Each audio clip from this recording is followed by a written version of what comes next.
comenzar nuestro libro de Esdras. Buenas noches, queridos amigos, queridos hermanos. Estamos aquí en el sur con una tormenta. Si Dios quiere, no se va a cortar la luz porque está lloviendo muy fuerte. No tenemos truenos hoy día, pero hay mucha lluvia y mucha agua. Ojalá no se escuche también el sonido de la lluvia, no moleste escuchar aquí porque tenemos una lluvia muy fuerte. Pero en todo caso es bueno. Anhelamos la lluvia. Queremos que siga lloviendo. Vamos a comenzar este día. Hoy día Bárbara no nos pudo acompañar con la alabanza. Pero vamos a comenzar viendo el libro de Esdras. Pero Frecia o Ivete, si me pueden ayudar a mutear, por si hay alguien por ahí que tiene su micrófono abierto. Ya los puse como coanfitriones. Vamos a comenzar con el libro de Esdras. Es un libro histórico, es una narrativa. Y es un libro que yo creo que, como todos, ¿no? Tiene mucho para hablar a nuestro corazón. Es la primera vez que me toca enseñar este libro, estudiar, ya lo había estudiado. Esta fue una semana de primeras veces, la primera vez que enseñé Eclesiastés también. Y la primera vez que enseñé Esdras. Y yo creo que pude aprender muchas cosas con este libro y espero poder transmitir a ustedes un poco sobre el libro de Esdras. Entonces, vamos a orar para comenzar, que el Señor hable a nuestros corazones. Señor, muchas gracias por esta noche, muchas gracias por poder estudiar la palabra. Señor, nosotros oramos que tú nos sigas bendiciendo, nos sigas protegiendo, siga hablando a nuestros corazones, Señor, ayudándonos a vencer las dificultades que tenemos. Muchas personas han comentado que han tenido luchas, dificultades para poder estudiar la Biblia. Y nosotros oramos que tú nos mantengas, Señor, contigo, nos mantenga alertas, nos mantenga perseverantes. Prepare nuestros corazones para el mensaje del libro de Esdras, Señor, en el nombre de Jesús. Te doy muchas gracias. Amén. Sí. Bueno, vamos a hablar sobre el libro de Esdras. Yo puse aquí una imagen. El libro de Esdras. Hagamos las maletas. Nos vamos. Bueno, aquí los misioneros, como yo, extrañamos hacer maletas. Bueno, hacer maletas no tanto, pero extrañamos viajar. Ahora todo eso ha limitado, ¿no? Nuestro movimiento, no solamente viajes internacionales, hasta mismo para quizás viajar ahí a la ciudad vecina donde vive la familia o hasta para visitar a los amigos. No estamos pudiendo en este momento. El libro de Esdras habla sobre viajes, habla sobre movimiento. Si pueden, porfa, ayudarme a mutear los micrófonos, los que lo tienen activados, por favor. La Frecia y la Ivette son coanfitrionas, ¿me pueden ayudar?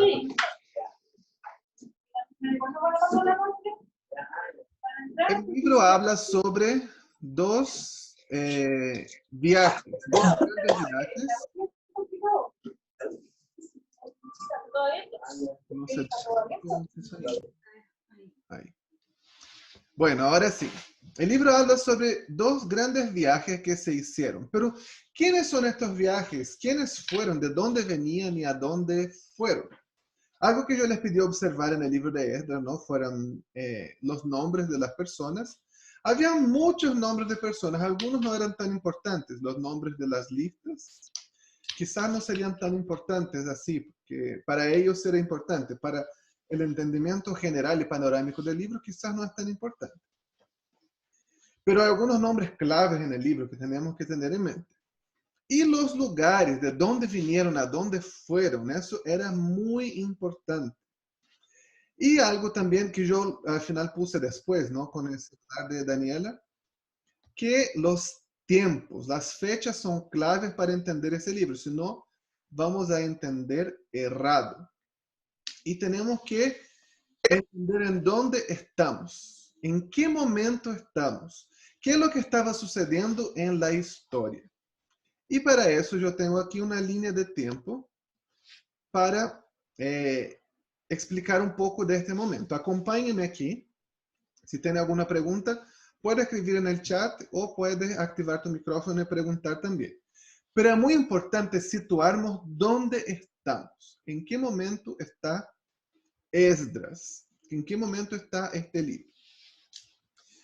Ustedes ven aquí arriba, nosotros tenemos los libros de la Biblia, el momento en que fueron escritos. Aquí en rojo está Reyes y Crónicas, el exilio en rosado, Esdras del 1 al 6, Esther, Esdras del 7 al 10 y Nehemías. Y aquí abajo hay una serie de sucesos, de acontecimientos que pasaron. Y aquí abajo nosotros tenemos los profetas. Y por último, ahí abajo tenemos los imperios, los poderes mundiales. Nosotros mencionamos en la clase pasada en Eclesiastés, si se recuerdan, en el tiempo de Salomón, Israel fue la nación más poderosa, más rica del mundo. La nación más grande, más influyente, no solamente en poderío militar o riqueza, sino también de manera un referente intelectual. Pasáronse los años, después del tiempo de Salomón, el reino se dividió en dos, los reinos vasallos, que eran dominados por Israel, se independizaron, el reino quedó bien más chico de lo que era en los días de Salomón, y se fueron levantando nuevos reinos, nuevos poderes mundiales. Había unos que eran vecinos, que eran los sirios, que fueron enemigos del reino del norte, sobre todo, hay muchas guerras en contra de ellos. Y después vinieron los asirios, ahí tenemos el rojito, aquí abajo. Y los asirios los vimos bastante cuando nosotros hablamos sobre el libro de Jonás. Hablamos mucho sobre los asirios, la Daniela los habló, quiénes eran ellos, eran generalmente muy malvados, muy crueles. Y estos asirios, ellos destruyeron el reino del norte, el reino de Israel. Recuérdense, el Reino Unido tenía un solo rey, que fue Saúl, después David, Salomón, se dividió en dos partes, en el reino del norte, que se llamó Israel, y el reino del sur, que se llamó Judá. El reino del norte fue destruido en el año 722 por Asiria. Y los asirios, malvados y crueles que eran, los deportaron. Y estos jamás llegaron a volver a su tierra. Hay un detalle importante que vamos a ver después, porque esa gente que jamás llegó a volver a su tierra tiene mucho que ver con el libro de Esdras. Los asirios dominaron el mundo durante muchos años. Fueron casi 200 años en que el imperio asirio se levantó y dominó el Medio Oriente. Hasta que Babilonia, nosotros vemos aquí abajo, está Babilonia, mira, en amarillito oscuro. Hasta que Babilonia se rebeló, era una de las provincias de Asiria, una provincia muy rica, muy poderosa. Babilonia se rebeló y los destruyó. Destruyeron a los asirios. Y los babilónicos también fueron los que llegaron a dominar a Judá, el reino del sur. Y es un detalle, ya, pero es importante saber. Hubieron en 3 momentos Babilonia sitió a Jerusalén y deportó, y hubieron deportaciones y saqueó la ciudad. No te preocupes con las fechas, ¿ya? Pero presta atención en eso. En el año 606, Nabucodonosor, el rey, sitió a Jerusalén y se llevó los tesoros del templo, se llevó a los nobles de Judá, y entre ellos fueron llevados Daniel y sus amigos, el Daniel del libro, el del foso de los leones. Este Daniel, que sale aquí abajo, mira la fecha, y Daniel profetizó no en Jerusalén, profetizó en Babilonia, en el exilio.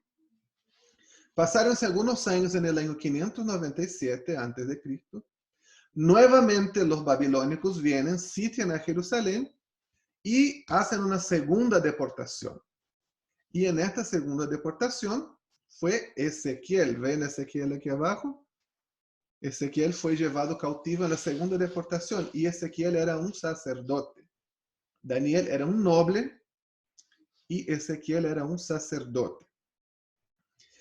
Algunos años más tarde, en el año 588, los babilonios sitiaron nuevamente Jerusalén una tercera vez, y esta vez la ciudad resistió durante 2 años. Y Jeremías, ven que está ahí Jeremías, fue testigo de eso, hasta que en el año 586, aquí están esos 3 eventos, la ciudad es destruida, el templo es destruido y todos los judíos son llevados cautivos a Babilonia. Obviamente se quedaron unos pocos cautivos, unos pocos ahí. Los más pobres quedaron en la tierra. Y eso nos cuenta los últimos capítulos del libro de Jeremías, del capítulo 39 en adelante, el destino de estos últimos sobrevivientes de la destrucción de Jerusalén.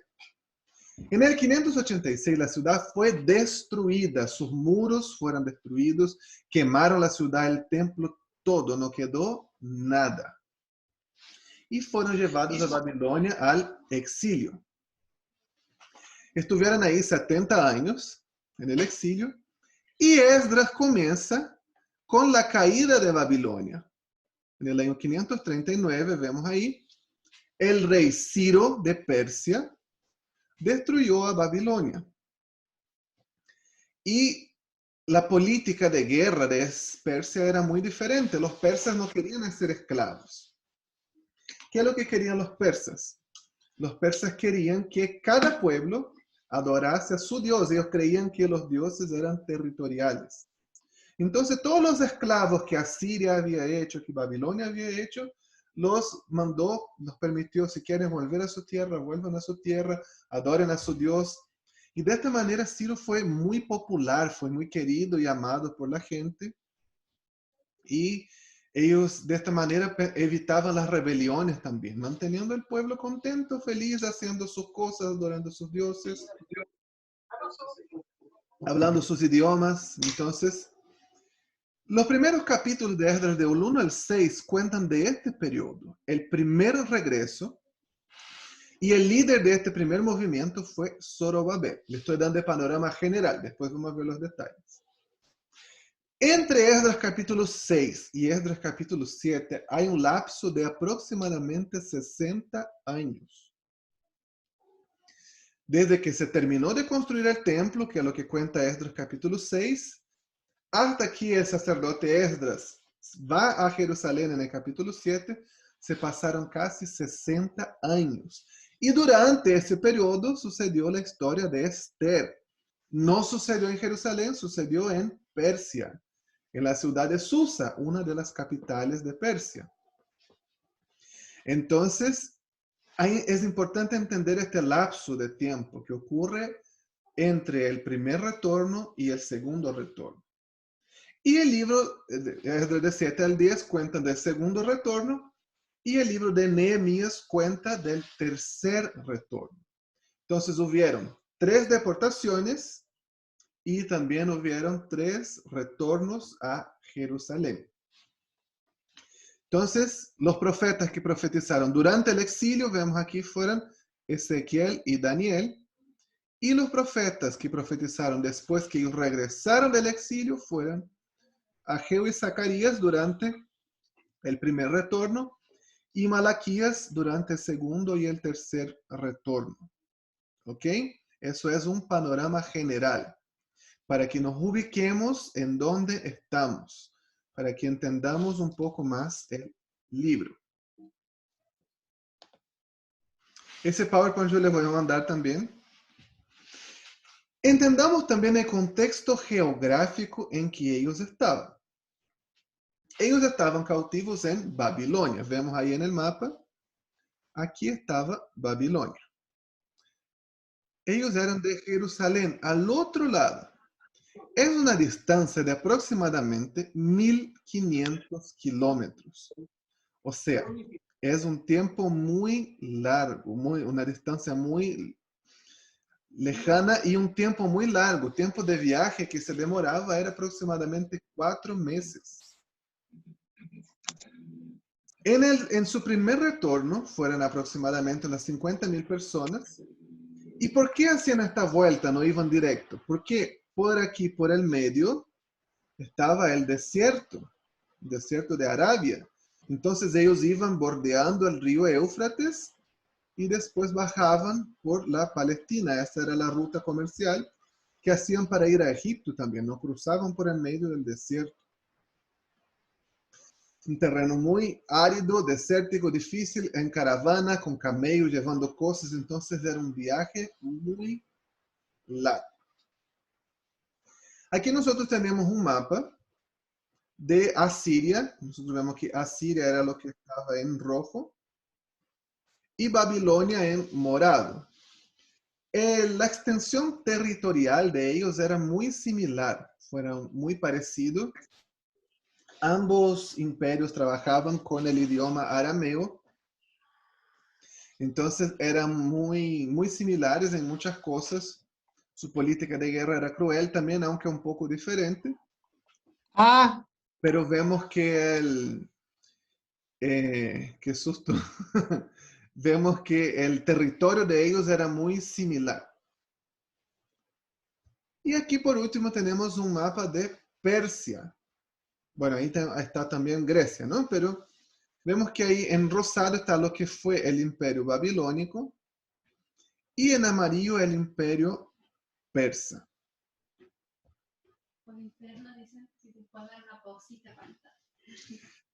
Eh, vemos como esas informaciones generales, ¿no? Entonces, vemos algunos otros elementos del libro. Si ustedes vieron el video del proyecto Biblia, ahí dio algunas informaciones interesantes, aunque personalmente no me gusta mucho la perspectiva que él da del libro, ¿no? Eso de que cada uno de los líderes terminan con un anticlímax. Es una perspectiva válida, y muchos teólogos hablan de esa perspectiva también. Yo personalmente no veo de esta manera. Pero algo interesante que muestra ahí en el libro es que en el video de Proyecto Biblia, ambos libros, Esdras y Nehemías, estaban unidos originalmente en un solo libro. No eran dos libros separados, eran uno solo. Algunas personas me preguntaron por interno, ¿puedo leer Nehemías también? Claro que sí. Léalo, mal no le va a hacer. Decimos aquí en Chile, ¿no? Que le va a hacer el agua a pescado. Pero originalmente estaban unidos en un solo libro y no fueron separados sino hasta el tercer siglo después de Cristo, de la era de la iglesia. El autor del libro probablemente es el mismo Esdras. Vemos ahí que hay varias evidencias, ¿no? Que muestran, dice que él era un escriba y era un sacerdote. ¿Por qué son importantes esos dos elementos?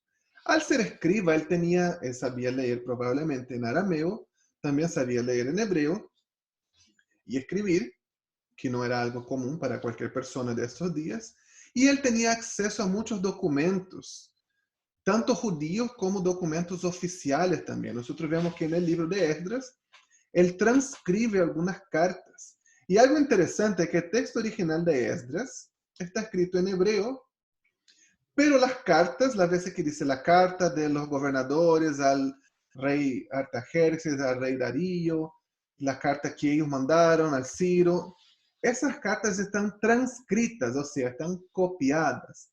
Y en el idioma original del libro están escritas en arameo. O sea que el libro de Esdras originalmente está escrito en dos idiomas. Está escrito en hebreo y en arameo.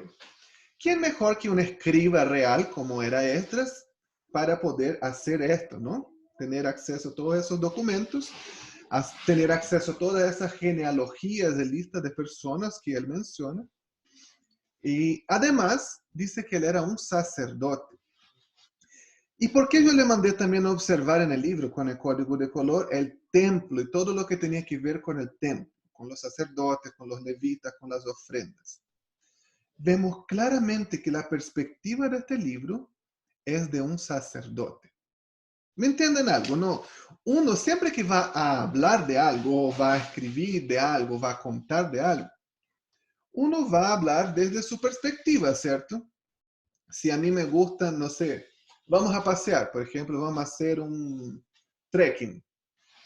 Por aquí en la Araucanía hay muchos senderos lindos para hacer un trekking. Y a mí me gustan mucho los animales, por ejemplo, los pájaros. Yo voy con otra persona, voy con la Fresia. A la Fresia le gustan mucho las plantas. Y otra persona le gusta el paisaje. Entonces, después vamos a preguntar, "Ay, ¿qué fue lo que más le gustó?" Probablemente, yo le puedo decir que hoy lo que me gustó fue que pudimos observar muchos pájaros nativos, habían bandurrias, habían triuque, habían trailes, zorzales. Entonces, eso fue lo que me gustó. Otra persona, la fresa, que le gustaban las plantas, pero decir, hoy había muchas plantas, habían araucarias muy bonitas, vimos algunos árboles de temos, vimos robles, raulíes. Y otra persona que le gusta el paisaje, la Ivette, va a decir, ay, pero el paisaje era muy bonito, podíamos observar el lago, se veía la punta de tal volcán. Cada uno va a hablar desde su perspectiva. Cuando un profeta escribió el libro, ¿qué son las cosas que él va a resaltar como siendo importantes? Las cosas de un profeta, ¿cierto? Las veces que Dios habló, si las personas obedecieron o no, las exhortaciones que vienen de Dios, las palabras de Dios. Nosotros no vemos eso en el libro. Hay una breve mención que los profetas Ageo y Zacarías profetizaron y despertó a Zorobabel y volvieron a construir el templo. Pero si fuera un profeta, probablemente no iba a transcribir las cartas, iba a transcribir la profecía. Él habla tanto que de los sacrificios que hicieron, los animales que mataron, era la perspectiva de un sacerdote, no era la perspectiva de un profeta. Y es un detalle muy importante y que hace que Esdras sea el mejor candidato. Nehemías también era un hombre, un oficial de gobierno, probablemente también sabía leer y escribir en arameo y en hebreo, también tenía acceso a estos documentos, pero Nehemías no era un sacerdote. Entonces, esas perspectivas quizás no serían importantes para él. Nehemías, siendo un líder, un constructor, un hombre más práctico, más proactivo, se hubiese enfocado en otras cosas. Entonces, la tradición judía atribuye la autoría de este libro a Esdras, ambos libros, ¿no?, que originalmente eran uno solo. Y también hay muchas similitudes literarias entre Esdras y Nehemías con Crónicas, el libro de Primera y Segunda Crónicas. Y al leer Primera y Segunda Crónicas vemos lo mismo, que era la perspectiva de un sacerdote. Primera y Segunda de Crónicas cuenta la misma historia que Primera y Segunda de Reyes prácticamente, pero de una perspectiva diferente. Creemos que el autor de Primera y Segunda Reyes era un profeta, porque él enfatiza eso, las palabras que Dios dio, las exhortaciones, si un rey fue bueno, se escuchó al profeta o no, se menciona mucho al profeta. Casi no se mencionan levitas o sacerdotes. Ahora, Primera y Segunda Crónicas mencionan pocas veces a los profetas y muchísimas veces a los levitas, a los sacerdotes, a los cantantes del templo, a los porteros, a los atalayas, cosas que eran importantes para un sacerdote. Entonces creemos que Esdras fue el autor de ambos libros, ¿no? Que para nosotros son 4, Primera y Segunda de Crónicas, Esdras y Nehemías. Originalmente eran 2 libros, Crónicas y Esdras, Nehemías.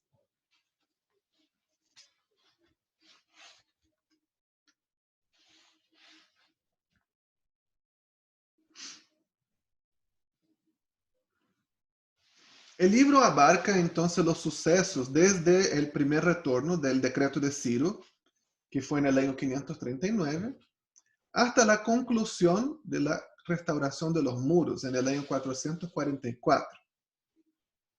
Entonces nosotros tenemos un periodo de casi 100 años de historia que abarca el libro y un lapso de 60 años en que no se menciona nada. Siendo así, probablemente ese es uno de los últimos libros a ser escrito, si no el último, juntamente con Malaquías.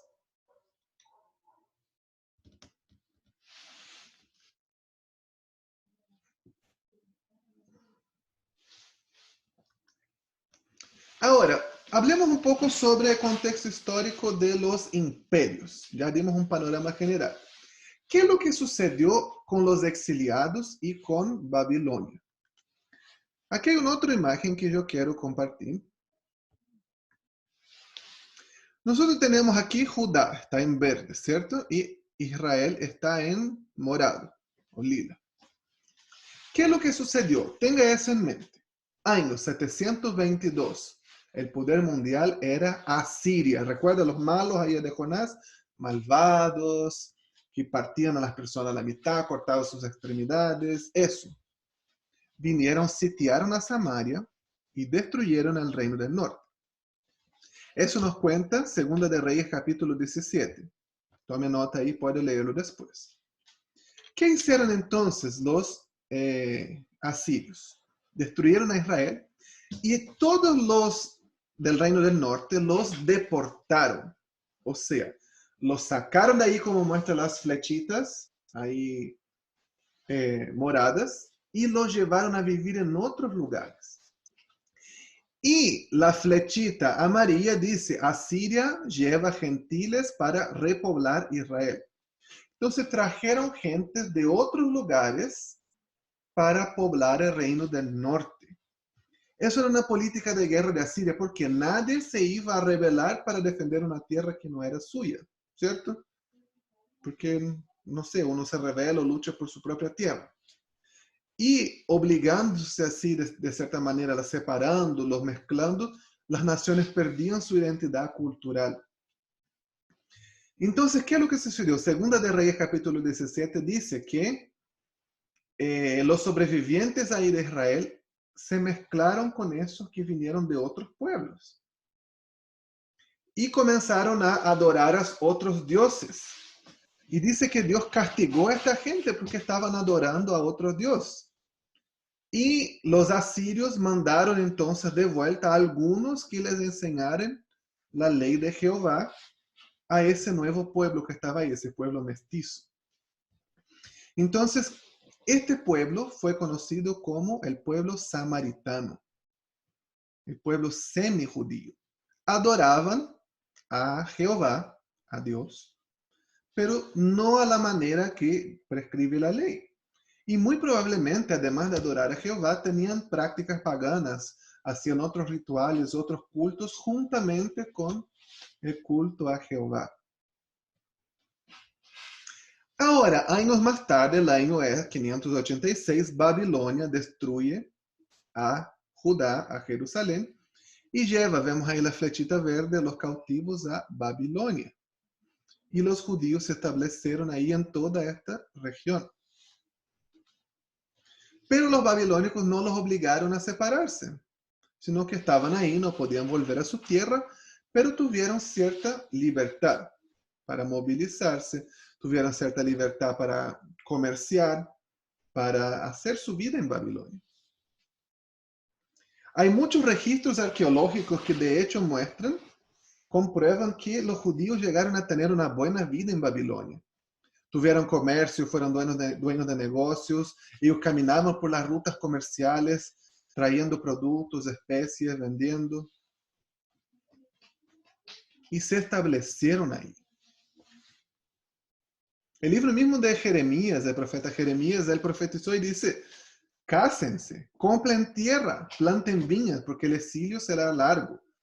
Ellos estaban pensando, ay, fuimos llevados, vamos a estar unos años ahí de castigo y vamos a volver. Dijo, no, va a ser largo. Y Jeremías profetizó 70 años de exilio. Y lo hicieron, y esa generación que fue llevada desde Jerusalén a Babilonia murió ahí. Muy probablemente, ¿no? La mayoría murió ahí. Y hijos nacieron en Babilonia. Y estos hijos que nacieron en Babilonia, quizás escucharon las historias de Jerusalén, escucharon qué es lo que sucedía, el gran templo que ellos tenían, pero no era más que un lugar del pasado. No tenían una conexión con este lugar.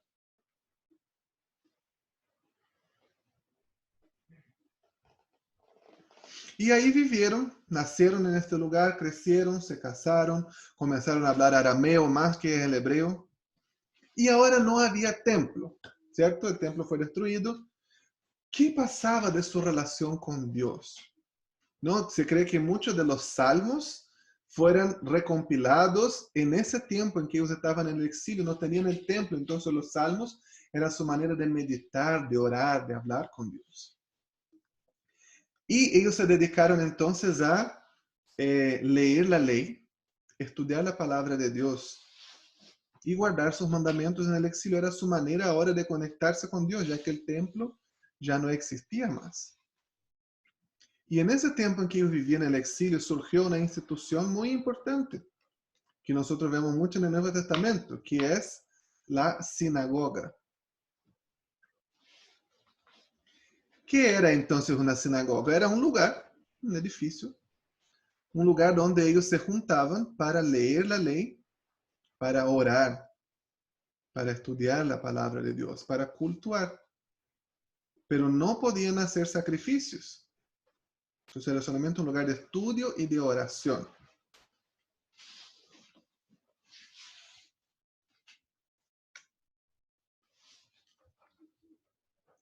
Nabucodonosor fue un rey muy poderoso. Nosotros leemos en la historia de la Biblia dos reyes babilónicos muy poderosos. Uno de ellos fue Nabucodonosor, el más conocido. Y su papá fue un rey muy poderoso, fue el rey que destruyó a Asiria. Se llamaba Nabopolassar. ¿Por qué se ponía Nabo siempre en su nombre? Porque el principal dios de los babilónicos era Nabo. Entonces era una manera de honrar a su dios. Menciona otro general poderoso también que se llamaba Nabuzaradán en el libro de Jeremías. Después que murió Nabucodonosor, no surgió un rey poderoso como él que logró mantener el poderío militar o el dominio de Babilonia. Entonces el imperio babilónico duró menos de 100 años. Después de Nabucodonosor, entonces vinieron otros reyes que fueron débiles. Y en ese momento en que Babilonia, esos reyes débiles estaban reinando, se levantó un rey persa que se juntó a los medos, por de ahí viene el término medo-persa, y ese rey tomó el poder en el año 539. Y el nombre de este rey era Ciro.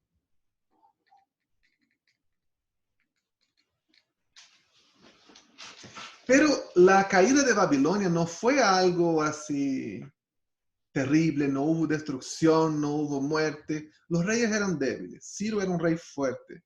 Estaba aumentando su poder. Entonces, lo que simplemente Ciro hizo fue pasar por los muros, por las puertas de Babilonia, declararse rey y eso fue todo. No hubo ni un cambio de vida significativo para los ciudadanos de la ciudad de Babilonia. Era una ciudad majestuosa. De hecho, los persas la siguieron utilizando como una de sus capitales. Por ser una ciudad hermosa, a veces recibían reyes, embajadores, príncipes en la ciudad de Babilonia.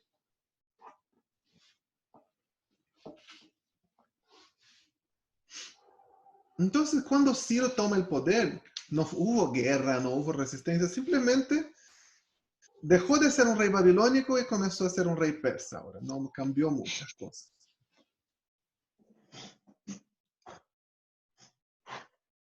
Ahora, la política de los persas, como ya mencionamos antes, era diferente, ¿cierto? ¿Qué es lo que ellos hacían? Permitían a cada uno adorar a su propio Dios. Entonces, cuando Ciro toma el control, él emite el decreto de Ciro, diciendo de que ellos podían volver a su tierra y edificar el templo a su Dios. Se cree que ese decreto de Ciro no fue algo específico para los judíos, sino fue un decreto general que se emitió para todos los pueblos que Babilonia y Asiria habían esclavizado.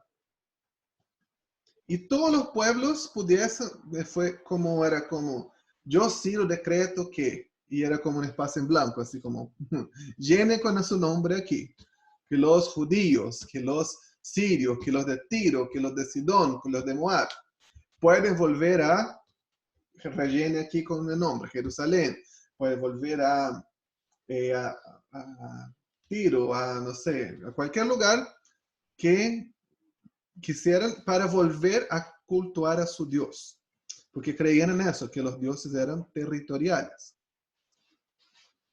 Y lo dividieron en provincias.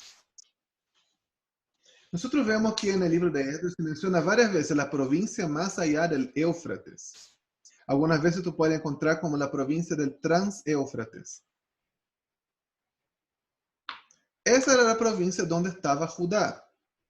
Incluía Siria, incluía Tiro, incluía Sidón, incluía Amón, Moab, Edom. Pero esa era la provincia donde estaban ellos.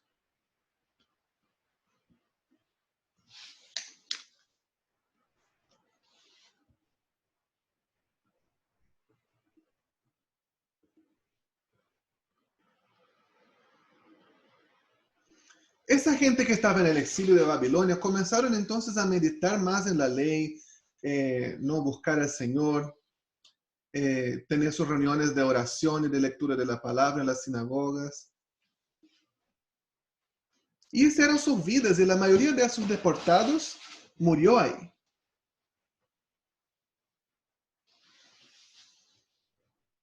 Se cree que cuando el rey Ciro tomó el control en Babilonia, habían alrededor de 2 millones de judíos viviendo en Babilonia. Y el libro de Esdras nos dice que ¿cuántos volvieron a Jerusalén? Aproximadamente 42,000. ¡Wow! ¡Qué poco!, ¿no? Y uno puede pensar, ¿por qué eso? La mayoría de estas personas jamás había visto a Jerusalén. Era un lugar del pasado. Ellos tenían una vida buena, una vida cómoda en Babilonia. Tenían sus negocios, tenían su comercio. Nosotros vemos en el libro de Esther, por ejemplo, que había judíos viviendo en todas partes, en la ciudad de Susa. Había muchos judíos. Él dice que mandaron cartas a todas las provincias de Persia hablando de los judíos. Entonces había judíos esparcidos en todas partes. Tenían su vida cómoda, tenían su riqueza, estaban acostumbrados, hablaban arameo. Y de repente el rey Ciro va y dice un decreto: pueden volver a Jerusalén. ¿Y qué era Jerusalén? Un montón de ruinas. Era un monturo. Era escombro. Si fueras tú, ¿volverías? ¿O te quedarías en la comodidad?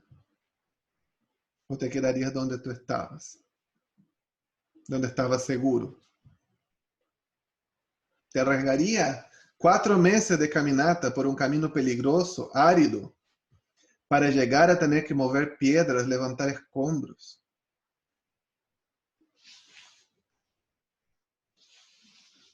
Pero, ¿cuál era su tierra prometida? ¿Era Babilonia?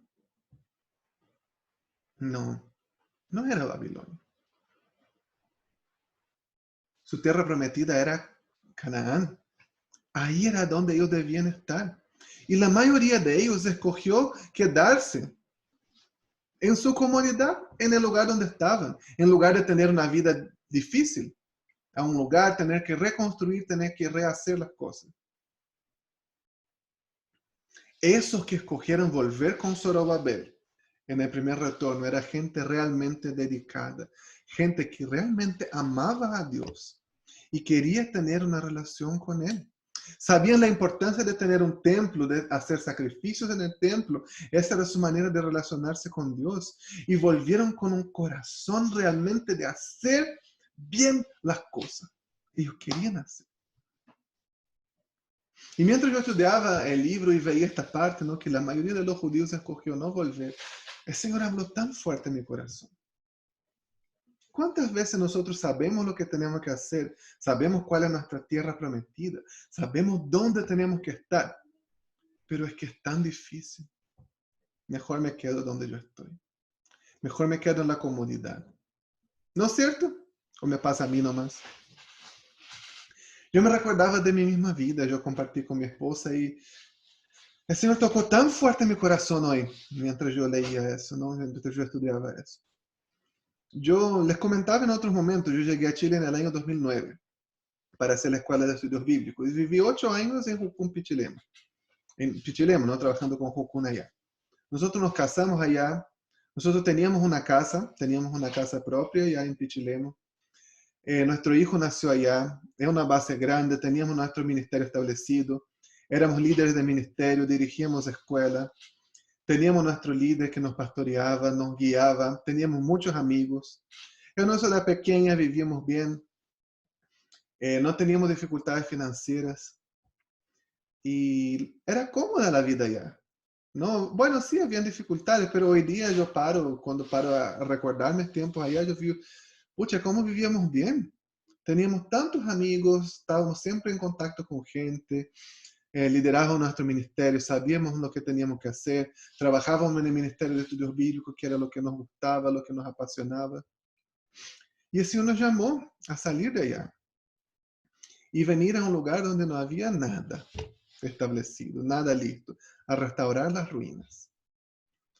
Y, wow, es tan difícil a veces.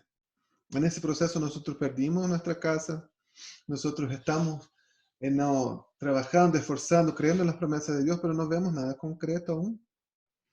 Y yo me identificaba tanto con esa gente que llegó a Jerusalén sin nada, simplemente obedeciendo a Dios, sabiendo que era lo correcto, que era lo que tenía que hacer, para mover piedras, para levantar ruinas. Y además, ¿quién viene? Los vecinos a molestarle la vida, a hacer la vida difícil. Hermano, yo hago este paréntesis, no estamos hablando de contexto histórico aún, pero este paréntesis de aplicación. ¿Dónde tienes que estar tú? ¿Cuál es tu tierra prometida? No te quedes en la tierra donde tienes comodidad, donde tienes confort, donde tienes las cosas fáciles. Vaya a la tierra donde tú tienes que estar. La mayoría de los judíos no fue valiente para volver. Imagínense que Ciro hubiese hecho decreto y los 2 millones de judíos creen, es nuestra tierra, es el lugar que Dios nos dio, que prometió a Abraham, vamos a volver. Hubiesen edificado el templo, hubiesen edificado los muros, pero escogieron quedarse. ¿Quién va a ser tú? ¿De los que se queda en el lugar cómodo o de los que va al lugar donde Dios te tiene? A tomar su herencia, a conquistar lo que Dios tiene para ti. Esos que fueron pocos, estos 50,000 aproximadamente que fueron, pero fueron con un corazón dispuesto. Llegaron a trabajar. Y algo interesante, nosotros leemos el libro, ¿no? Que dice que ellos llegaron y se establecieron en las aldeas de Judá. No se establecieron en Jerusalén porque no se podía. Jerusalén era un montón de piedras. Yo nunca he ido a Jerusalén, yo quiero ir, si Dios quiere, brevemente. Ahí tenemos la Ivette. Ivette fue a Jerusalén. Me provoca envidia gospel en mi corazón. Algún día voy a ir a Jerusalén, pero es un monte, es un lugar alto. Imagina que tú tengas que reconstruir una ciudad en la cima de un monte que es un montón de ruinas, que son puras piedras, que puro escombro. Era una tarea muy difícil que ellos tenían. Y ellos escogieron hacerlo. Podemos estar seguros de que este remanente que volvió era extremadamente dedicado a Dios y tenía deseo de seguirlo con todo su corazón.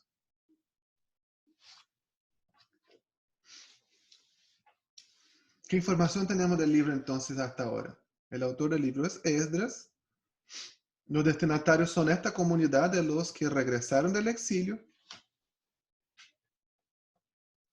El origen, Jerusalén, probablemente.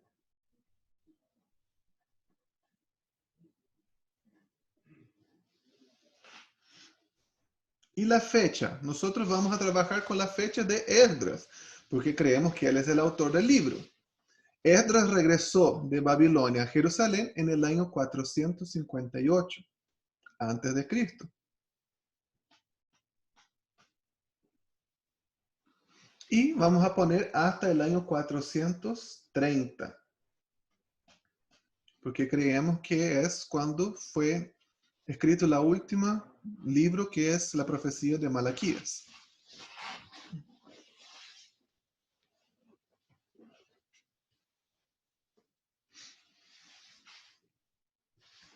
Vamos a ver entonces el texto. Yo no voy a poder abordar todo el libro de Esdras, pero yo quiero ir a algunos puntos. Si ustedes tienen alguna pregunta, pueden hacerla como siempre por el chat.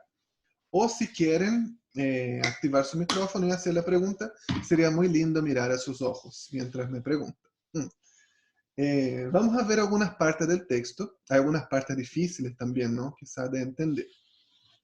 El versículo 1:1 de Esdras dice: en el primer año de Ciro, rey de Persia, el Señor cumplió la profecía que había dado por medio de Jeremías.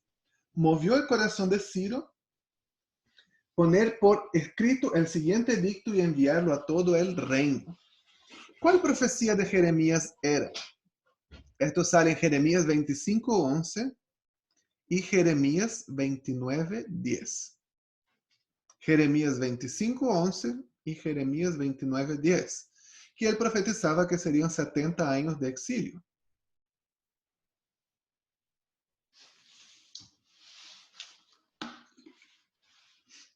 Y también cumple la profecía de Isaías 44 y 45, cuando él profetiza sobre el rey Ciro.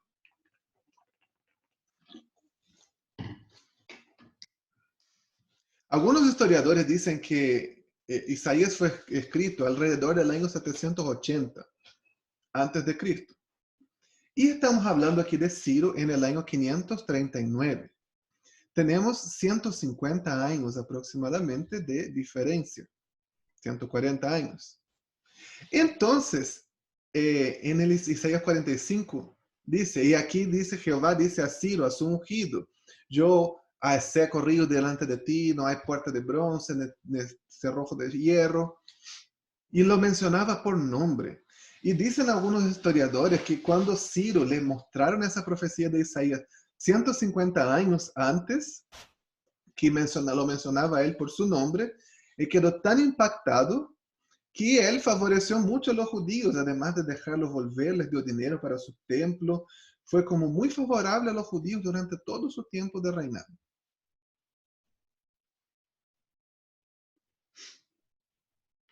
Y el decreto de Ciro, como mencionamos, se cree que pudo haber sido un decreto general, que era como para todos los pueblos.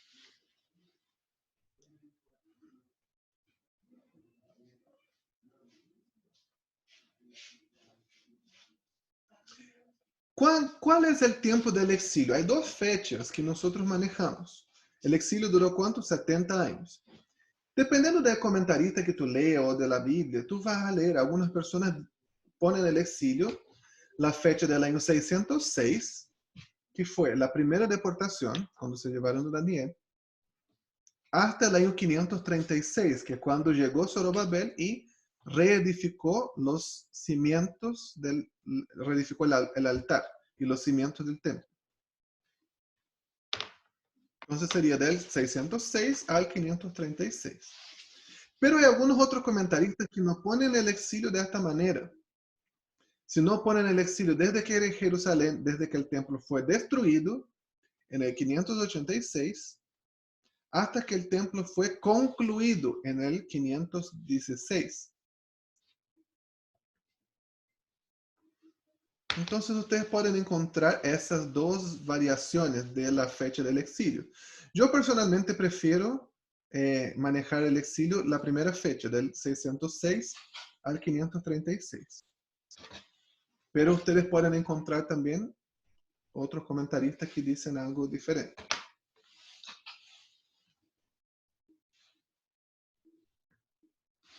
En el 1:5 dice: luego Dios movió el corazón de los sacerdotes y levitas, de los jefes de la tribu de Judá y Benjamín, para que fueran a Jerusalén a construir el templo del Señor. ¿Por qué solamente menciona a Judá y a Benjamín? Porque fueron las dos únicas tribus que sobrevivieron. Las 10 tribus del reino del norte desaparecieron en el cautiverio asirio.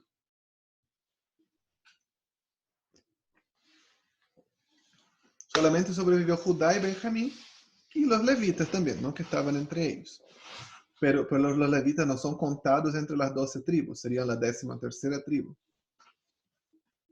Entonces, de las 12 tribus, las 10 desaparecieron y solamente quedaron Judá y Benjamín.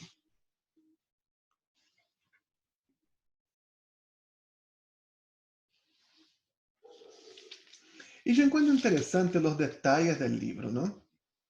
Él menciona, vemos en el capítulo 1, todas las cosas que le mandó volver.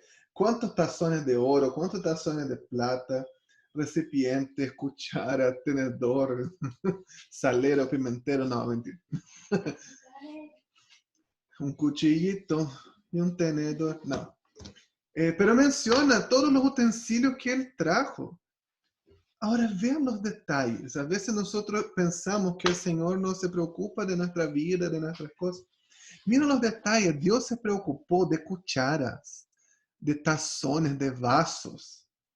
Y los guardó durante 70 años en Babilonia. Y esos mismos los mandó de vuelta. El Señor se preocupa de los detalles de nuestra vida. Tenemos que estar seguros de ello.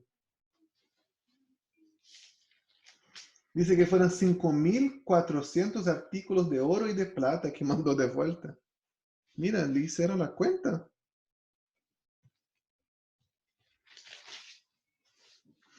El capítulo 2 tiene muchos nombres, ¿no? Si ustedes observaron el nombre con el azul, casi se le acabó el lápiz azul. En el capítulo 2. Muchos nombres. Habla de quiénes fueron los que regresaron. Hay algunos detalles. En el capítulo, en el 2.2 dice, sus líderes fueron Zorobabel, Jesúa, Nehemías, Seraías, Reelaías, Mardoqueo, Bilsán, Mispar, Bigvai, Reum y Ban. Ese Nehemías y ese Mardoqueo no son el Nehemías del libro de Nehemías y no es el Mardoqueo del libro de Esther. Eso aconteció muchos años antes, específicamente 56 años antes de lo que sucedió en Esther y 95 años antes de lo que sucedió en Nehemías. Entonces no son las mismas personas, solamente tienen los mismos nombres. Y vemos que se repite en ese libro muchas veces de acuerdo a la ley de Moisés. En el capítulo 3. Y hicieron esas cosas de acuerdo a la ley de Moisés, de acuerdo a la ley de Moisés. Muestra el celo de las personas, de hacer las cosas como Dios les mandó. La santidad, el corazón comprometido de ellos. Imagina que por más de 50 años, desde que Jerusalén fue destruida, hasta que ellos vinieron y edificaron el altar, no se habían hecho sacrificios. Y esos fueron la primera generación que regresó allá y se hizo esos sacrificios después de 50 años. ¿Cómo habrá sido significativo y especial para ellos? Ahora, ¿qué es lo que ellos edificaron? Vamos a ver. El templo tenía una estructura especial. Aquí vemos un panorama general de cómo era el templo. Miren. Estaba la construcción en sí del templo que comprendía dos partes, ¿no? El lugar santo, la parte del frente, y el lugar santísimo, la parte de atrás. Y al lado había salas para almacenamiento.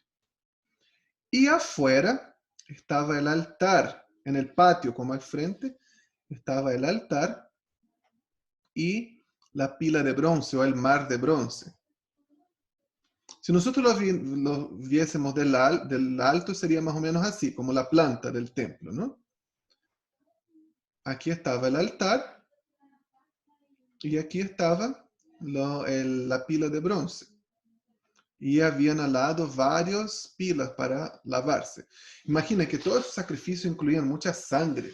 Ustedes ya vieron, ¿no? Bueno, nosotros que somos de aquí del sur es común ver que cuando se mata un animal, ¿no? Cuando se mata un cordero. O la gente a veces de la zona centro, del norte también, que más de campo, pueden ver, pero en mucha suciedad, ¿no? Uno corte la sangre, las vísceras. Entonces había mucha agua, muchas pilas, muchos lavacros para que ellos pudiesen lavarse las manos. Y ahí estaba el altar. ¿Qué es lo que ellos hicieron? Ellos llegaron y reconstruyeron. Lo primero fue el altar y hicieron los sacrificios. No reconstruyeron todo el templo. Lo primero que llegaron y edificaron el altar. El lugar que estaba al frente de la construcción grande del templo, donde se mataban los animales, donde se rociaba la sangre, donde se hacían los sacrificios, la expiación por los pecados. Eso fue lo que ellos edificaron.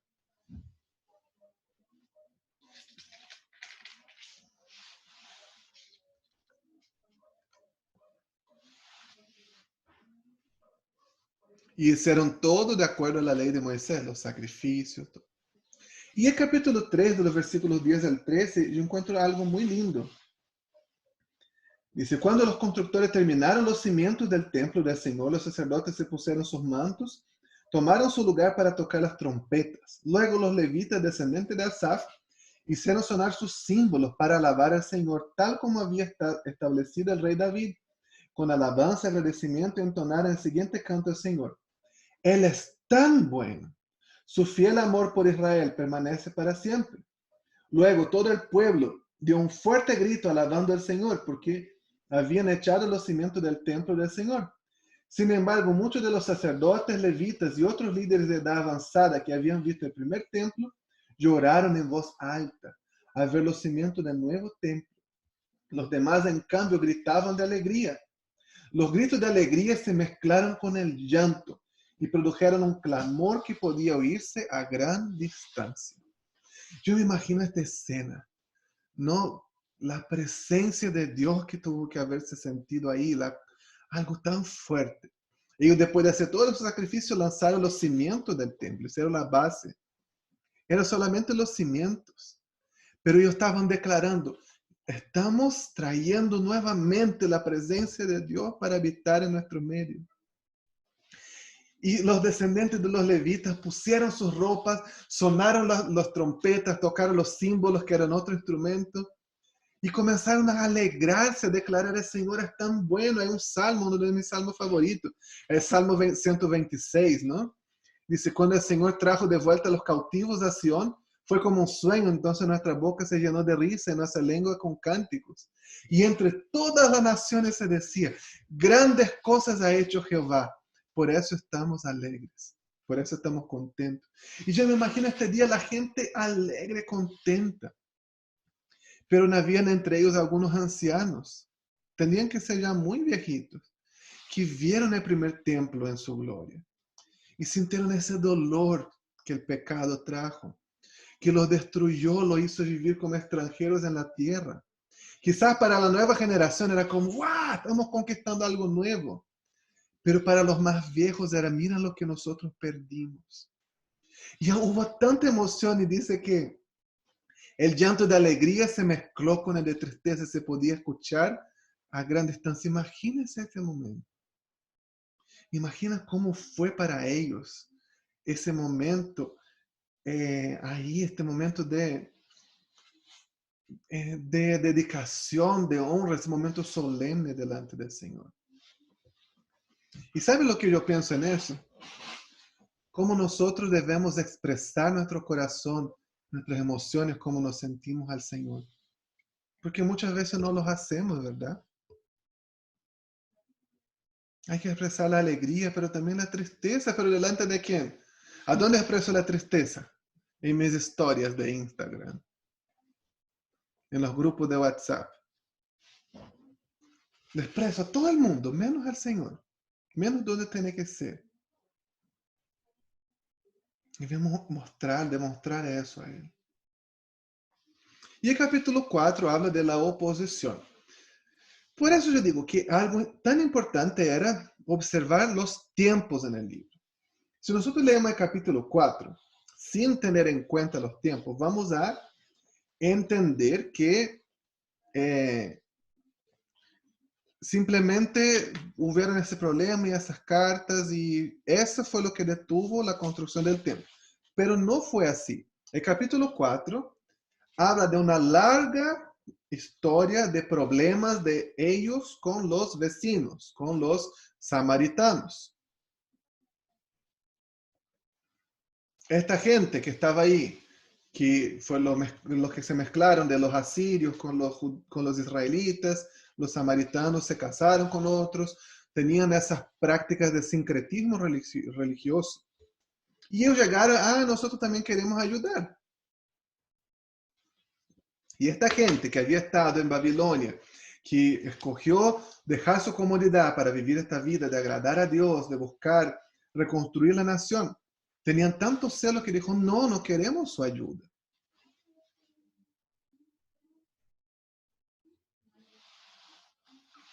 Y no los dejaron participar. Uno puede pensar, ay, ¿por qué no los dejaron? Podían haber terminado mucho antes de construir el templo. Porque ellos no querían nuevamente cometer los mismos errores. ¿Por qué, en primer lugar, terminaron en Babilonia? Porque no obedecieron las leyes, porque se adoraron a los dioses de otros pueblos. Y esos pueblos samaritanos adoraban quizás a Jehová, pero adoraban también a otros dioses, tenían idolatría, otros pecados, y dicen, no vamos a repetir el mismo error de nuevo. Y eso produjo serios problemas, muchos años de oposición. Hacer lo correcto ni siempre es fácil, ¿cierto? Hacer las cosas correctas a veces nos cuesta. A veces tenemos que pagar más de nuestro dinero. A veces tenemos que perder oportunidades. A veces tenemos que perder amistades. Pero hay que hacer lo que es correcto. Y este libro va a mostrar, este capítulo 4 va a mostrar la oposición que ellos tuvieron durante varios reinados, durante mucho tiempo. No solamente lo que sucedió ahí. En el 4:6 dice, años más tarde, cuando Jerjes comenzó su reinado. Ellos estaban durante el reinado de Ciro. Ahora el capítulo 4 está hablando del reinado de Jerjes, muchos años más tarde. Y después, durante el reinado de Artajerjes, otros años más tarde aún. Y están las copias de las cartas que ellos enviaron. Entonces, Esdras, ¿de cuándo era Esdras? Esdras era del tiempo del rey Artajerjes. Es difícil hablar, no como la lengua. Artajerjes. Entonces, esas cartas fueron del periodo de Artajerjes, eran los documentos que Esdras tenía acceso. Y esa construcción que dice ahí que él dio órdenes y emitió decreto que se interrumpiera, probablemente no es la construcción del templo, sino la construcción de los muros relatada en el libro de Nehemías. Pero recuérdense, para ellos era un solo libro, Esdras y Nehemías. Entonces lo que cuenta en el capítulo 4 fueron cartas de años muy posteriores al tiempo de Zorobabel, cuando ellos estaban reconstruyendo el templo. El hecho es que la construcción del templo se detuvo. Ellos edificaron el altar y los cimientos del templo. Pero la construcción se detuvo por alrededor de 12 años. El libro de Esdras no nos habla mucho de eso, pero en Ageo nosotros vemos, ¿no? Ellos comenzaron a construir el templo, hubo la oposición de los samaritanos, la obra se detuvo. Y el rey le había dado material, ¿cierto? Había dado madera, plata, oro para hacer el templo. ¿Y sabe qué hicieron ellos con esa madera? Construyeron sus propias casas. Qué bonito, ¿no? Y el libro de Ageo es una profecía, una exhortación dura al pueblo.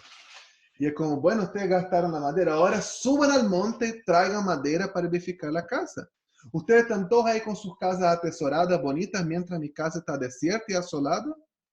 Y es una exhortación a ellos a que edifiquen la casa de Jehová.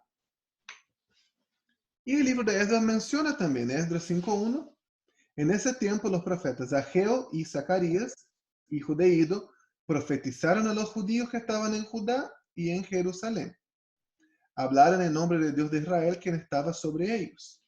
Zorobabel, hijo de Salatiel, Jesúa, hijo de Jehosadac, respondieron y continuaron la construcción del templo de Dios en Jerusalén. Los profetas de Dios estaban con ellos y los ayudaban. Entonces, 12 años después, vino un profeta, los exhortó y ahí ellos se pusieron las pilas y volvieron a construir el templo. Y lo terminaron en 4 años.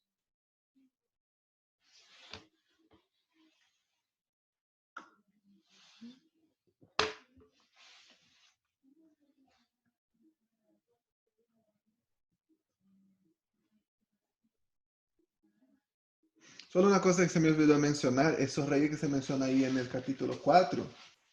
El rey Jerjes también es conocido como Asuero. Es el que se casó con Esther. Y Artajerjes era hijo de Jerjes.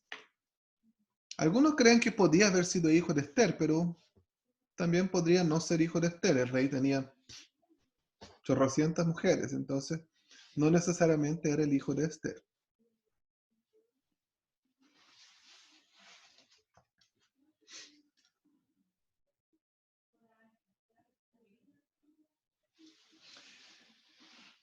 El capítulo 5 habla nuevamente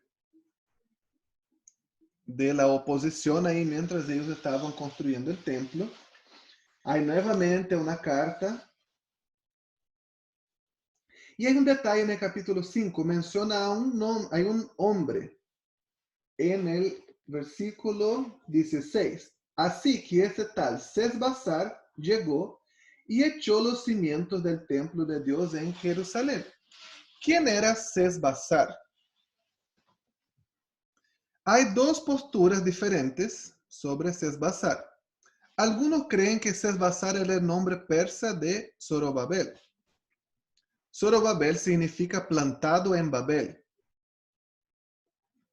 Entonces probablemente Zorobabel era el descendiente directo de David, de los reyes.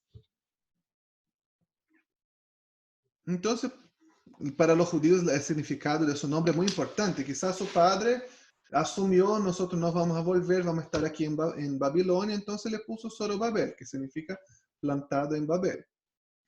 Pero como él tenía cargos oficiales con el rey de Persia, algunos creen que Sesbazar era su nombre persa. Así como Daniel tenía su nombre también, ¿no recuerda el profeta Daniel? Daniel era su nombre judío, su nombre hebreo. Pero su nombre persa, su nombre babilónico, perdón, era Belsasar. Y los amigos de Daniel también, ¿no? Eran Misaías, Ananías, Misael y Azarías. Y sus nombres babilónicos eran Sadrach, Mesach y Abednego. Entonces se cree que Sesbazar podía haber sido el nombre persa de Zorobabel. Pero también hay algunos teólogos que dicen que no, que Sesbazar era el hombre, el gobernador de la provincia de Judea, el hombre a quien el rey encargó que se edificara el templo. Pero por no ser descendiente directo de David, no era reconocido como un líder oficial por el pueblo. El pueblo reconocía a Zorobabel porque Zorobabel era el descendiente directo de David. ¿Se entiende? Las dos posibilidades, entonces, vuelvo a repetir. Sesbazar puede haber sido el nombre persa de Zorobabel, o Sesbazar pudo haber sido un otro líder oficial que el rey Ciro encargó la reconstrucción del templo, pero no era reconocido por el pueblo judío porque no era el descendiente de David, el descendiente directo.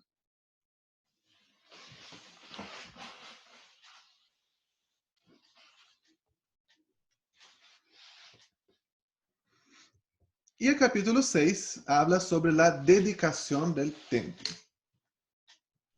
Algo que tenemos que entender.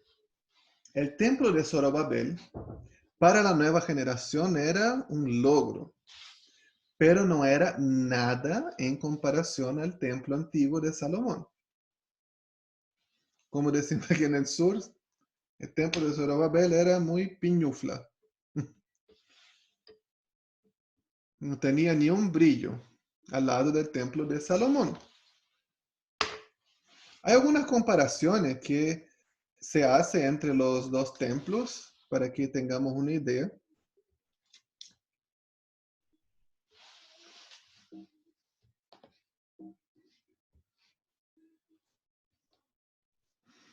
Mira, aquí vemos algunas comparaciones y la dedicación del templo. Mira, los materiales que se usaron en el primer templo. Pedras de cantera, fundación de piedras costosas, cedro importado, cedro tallado y revestido de oro. El segundo templo, piedras talladas de cedro, solamente, no tenía oro. El tamaño, 60 codos por 20 codos y el nuevo 60 por 60.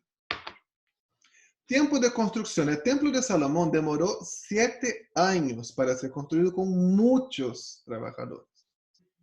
El templo de Zorobabel solamente 4. Ahora la dedicación, eso llega a dar hasta penita, ¿cierto? En la dedicación del templo de Salomón fueron 22,000 bueyes muertos y 120,000 ovejas. El medio asado. La gloria de Dios se manifestó a través de una nube y habitó en el lugar santísimo. Y adentro del lugar santísimo estaba el arca del pacto. Ahora, en la dedicación del templo de Zorobabel fueron solamente 100 toros, 200 carneros, 400 corderos y 12 chivos. O sea, 712 animales en contra de 142,000 animales. La gloria de Dios no se manifestó. El lugar santísimo estaba vacío, el arca del pacto se perdió. Y ahí está cuánto duró cada uno, ¿no? El primer templo duró 380 años y el segundo 586 años. Pero ¿qué pasó con este segundo templo? El segundo templo, el templo de Zorobabel, cuando Herodes, ahí ya en el Nuevo Testamento, ¿no? Herodes ese de los días de Jesús, comenzó a gobernar Judea, él comenzó a hermosear el templo. Entonces él lo agrandó mucho, él agarró el templo que estaba, lo aumentó, hizo un patio para acá, el patio de los gentiles, el patio de las mujeres, el patio de eso. Él aumentó, hizo toda una parafernalia extra en el templo que no era parte de su tamaño original. Aquí hay una imagen. Ustedes ven aquí en azul está más o menos un comparativo del tamaño del templo de Herodes. Ustedes ven que era bien más grande. Pero en construcción sí del templo era similar. Aquí estaba el templo de Salomón.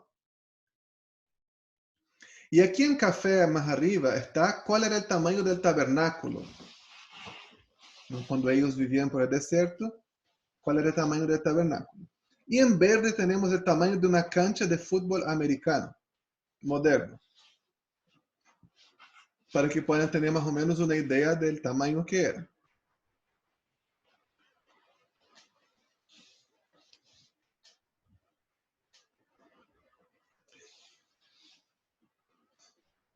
El segundo templo fue dedicado y fue terminado, pero no eran nada en comparación al primer templo.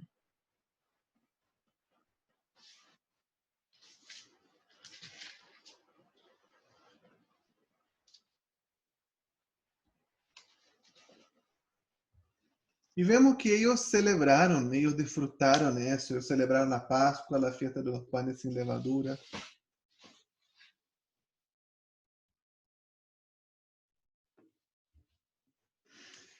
Y termina el capítulo 6. El capítulo 7 ya es la historia de Esdras. Recuerden el lapso de 54 años, desde que se terminó y se dedicó el templo hasta que Esdras vuelve a Jerusalén. Esdras significa ayuda o auxilio. Y él muestra ahí su genealogía. Era un escriba, un sacerdote, descendiente directo de Aarón, el sumo sacerdote. Dice en el 7º año del reinado de Artajerjes. De ahí sacamos la fecha 458. 81 años después del primer retorno. O sea, en el 539, el primer grupo de judíos sale con Zorobabel y pasan 81 años hasta que Esdras sale con el segundo grupo. Es toda una generación. O más, ¿no? 2, 3 generaciones. ¿Recuerda cuando hablábamos de las generaciones en el exilio? Los primeros que salieron llegaron a Babilonia y se establecieron, y las generaciones siguientes nacieron en Babilonia. Entonces ya no tenían este sentido de pertenencia con Jerusalén, con la tierra prometida. Y estos 50,000 que fueron era gente que realmente tenía este deseo, ¿no?, de agradar a Dios. Esta primera generación que llegó con Zorobabel edificó el templo, pero pasáronse 58 años. Entonces esos nuevos ya descendientes de los que llegaron en el primer retorno, quizás ya no tenían el mismo celo que tenía la primera generación, no tenían el mismo compromiso que tenían los primeros en guardar y obedecer las leyes de Dios. Y vemos que Esdras está ahí en Babilonia. Muestra su genealogía y muestra también quién era Esdras, su compromiso, su dedicación. Un versículo muy conocido.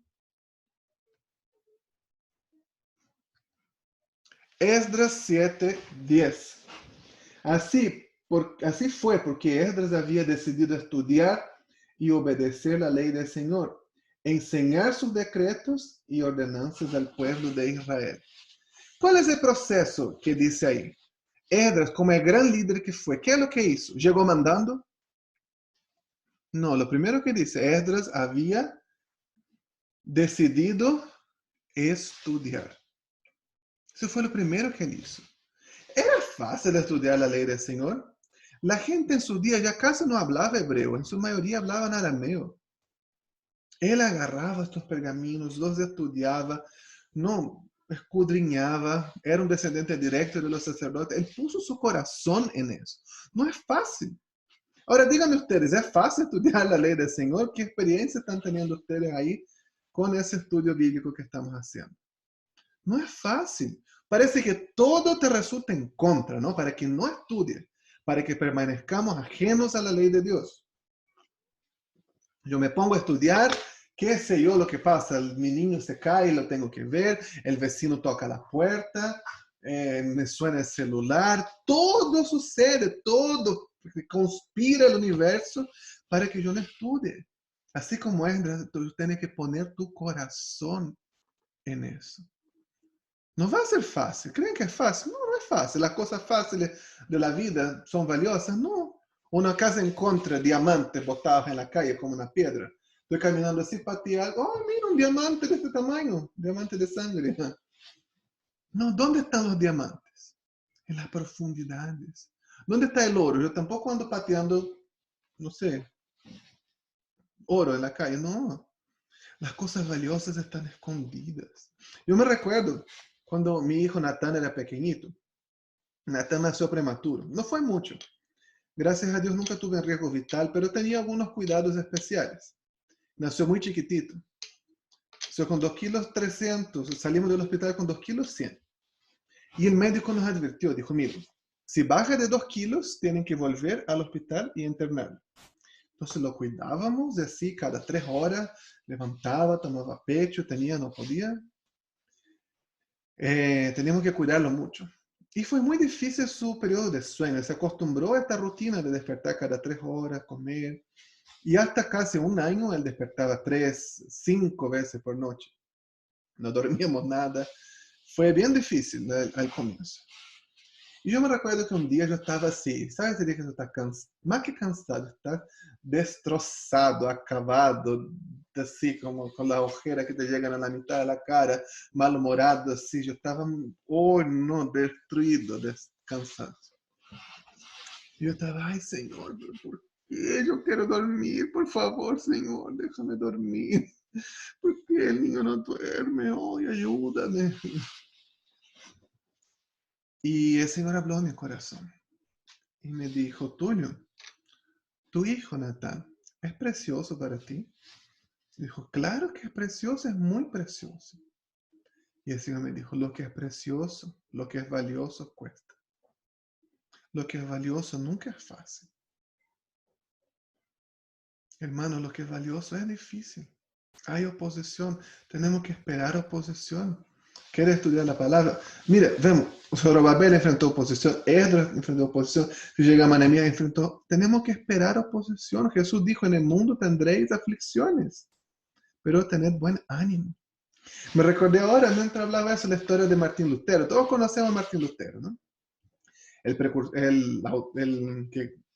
que inició la Reforma Protestante. Dice la historia, ¿no? Que hay algunos eventos interesantes de la vida de Lutero. Dicen que un día él estaba durmiendo. Él cuenta eso en sus escritos, ¿no? Y abrió los ojos así y miró y que vio a Satanás sentado ahí al lado de su cama.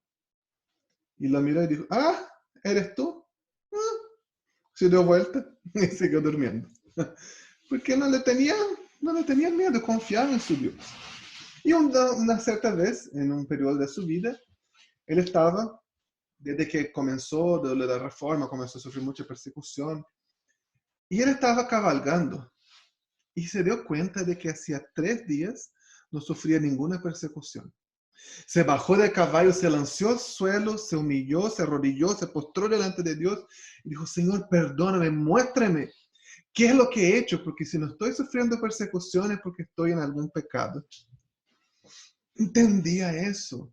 Hacer la buena obra de Dios no es fácil. Hay un costo. La cosa es que estamos dispuestos a pagar ese costo. Estudia. Esdras estudió, puso su corazón en eso. No es fácil. Tú estás probando, no es fácil. Pero si tú quieres revelaciones profundas, quieres las cosas valiosas de la vida, quieres una relación con Dios, tienes que hacerlo, no hay otro medio. ¿Qué más dice? Esdras puso su corazón, había decidido estudiar y obedecer. Después de que estudiar, tienes que hacer. No es solamente estudiar, yo conozco todas las leyes y las cumple. Yo soy cristiano, ¿no? Yo predico a la gente, no, tienes que ser puro, tienes que guardarte para el Señor. No sé, y cada mes tiene una polola diferente, ¿no? Y qué ejemplo, no es así el proceso. Tenemos que estudiar, tenemos que conocer las leyes, conocer a Dios. Y tengo que hacer, tengo que obedecer la ley. Edra lo hizo. Era un hombre disciplinado, un hombre diligente. Por eso vemos, probablemente para tener este contacto que tenía con el rey, debía tener un cargo allá. Y no tuvo ese cargo con bolita de dulce que le dieron, con un pituto. No, fue a través de su esfuerzo, fue a través de su compromiso, fue a través de estudiar, de obedecer. Nosotros queremos saber mucho, ¿no? Por eso yo digo, por eso la parte más importante de nuestro estudio es la aplicación. Si yo no aplico, ¿de qué me sirve solamente estudiar si yo no estoy haciendo? ¿De qué me sirve saber toda la información? La gente siempre me pregunta. Si yo les contara cada tipo de pregunta bíblica que me hacen a veces, mira, podría escribir un libro. Me preguntan, ¿quién era la bestia del Apocalipsis? O a veces me escriben preguntando así, oye, esta parte que dice que yo soy la vida y vosotros sois los pámpanos, ¿dónde está? No sé, me encuentran con cara de diccionario bíblico, ¿no? A veces yo pienso, no digo porque el Señor no trabaja en mi corazón. A veces tengo ganas de responder, ponen en Google, busca en Google. Pero cada pregunta que hacen a veces quieren saber de los cuernos de la bestia, de eso, y por qué dijo eso. No, esta semana una amiga me hizo una pregunta de un pasaje difícil de Éxodo. Y yo le dije, no que esté mal, no, pero era como, mira, para mí es un pasaje tan menor dentro del libro. El libro de Éxodo habla tanto sobre la libertad que Dios ha hecho, sobre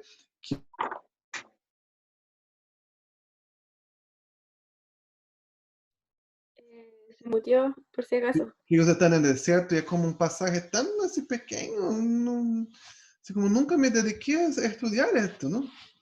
Y a veces preguntan cada cosa, yo pienso, ¿por qué? Yo le pregunto, ¿por qué quieres saber eso? ¿Qué va a agregar en tu vida con Dios? ¿Qué va a agregar en tu vida? ¿Qué va a hacer qué va a aportar a tu crecimiento, a tu amor al prójimo? Yo tengo que estudiar, pagar ese precio, que es difícil, y yo tengo que hacer. Por eso yo tanto énfasis en la aplicación y algunos me preguntan, ay, ¿tengo que hacer todos los retos? Es que así es la manera de traer a mi vida, de hacer. Si yo no estoy haciendo, estoy perdiendo mi tiempo. Y finalmente dice que Esdras estudió, obedeció, hizo y después enseñó. Estudiar, hacer y luego enseñar. Imagina que Esdras no hubiese obedecido ningún mandamiento y llegase allá en Jerusalén a agarrarlo de las mechas. ¿Por qué él tenía autoridad? ¿Por qué la gente lo escuchó? Ahí vamos a ver cómo Esdras trabaja. Es tan hermoso cómo Esdras enfrenta el pecado de la gente allá en Judá. Porque ¿de dónde venía su autoridad? Ay, porque él fue escogido, él era un ungido de Jehová. No, vino de su estudio, vino de su obediencia a la palabra de Dios. Por eso pude enseñar. Nosotros tenemos que vivir ese paso en nuestra vida. Pero a veces nos saltamos, no muchas veces saltamos el hacer. Yo estudio y ya la quiero salir enseñando. De tanto de gente que yo he visto hoy, misericordia, que yo he conocido en estos años en Jucum, termina na escola de discipulado na EDA e chega querendo aconselhar o pastor da igreja. Senhor, tenha misericórdia. O quanta gente eu já visto hace na escola de vídeo que crê, não, e termina chegando que é o filósofo, que é, que sei eu, John MacArthur, não? E chega falando a la gente, es que tu não conoces o contexto histórico, es que tu não sabes que é o que significa ser em griego ou em hebreu. Saltamos el hacer. O muchas veces saltamos, ¿qué? Saltamos el estudiar. No, no, si primero la letra mata. Si yo les contaré tanto que detesto cuando me dicen eso, como que me hierve la sangre, cuando yo estoy hablando sobre estudiar la Biblia, la letra mata. ¡Oh, uy, misericordia! Yo tengo una gana de clamar la justicia y la ira divina. Totalmente fuera de contexto de donde se dijo que la letra mata.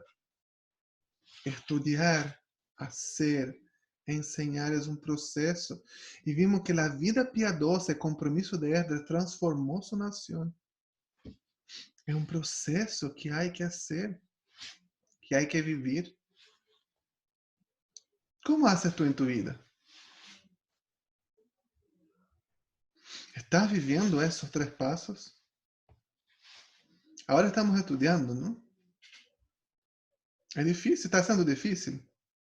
Digo, no me... Vale la pena. No es fácil. Pero ¿quién dijo que sería fácil? Jesús, ¿qué es lo que dijo? La puerta angosta es la que conduce a la salvación. ¿Y qué hacemos los creyentes? Yo quiero la puerta ancha. Jesús dijo que era el camino angosto.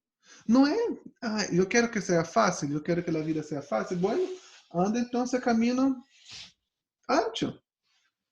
Ahí va a ser fácil. En el camino angosto no va a ser fácil. Lucha, permanece y hace, obedece. Obedece los mandamientos y después enseña y comparte con los demás. ¿Por qué hago retos de aplicación? ¿Por qué tenemos que compartir estas verdades con otras personas? Para enseñar, para motivar a otros, porque la palabra de Dios trae transformación, trae cambio.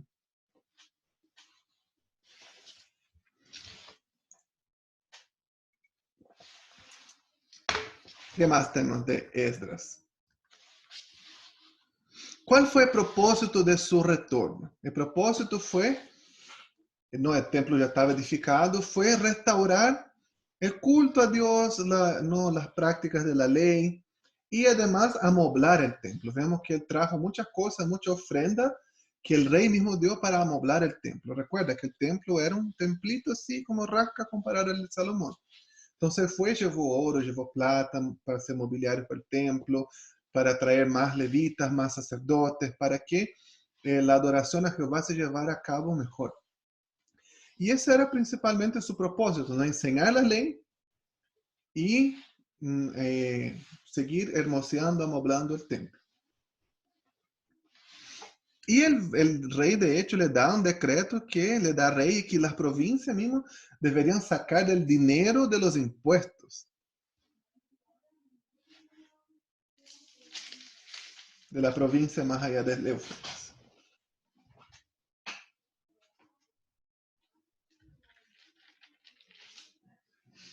Y mira lo que Esdras habla al final, en el 7:27.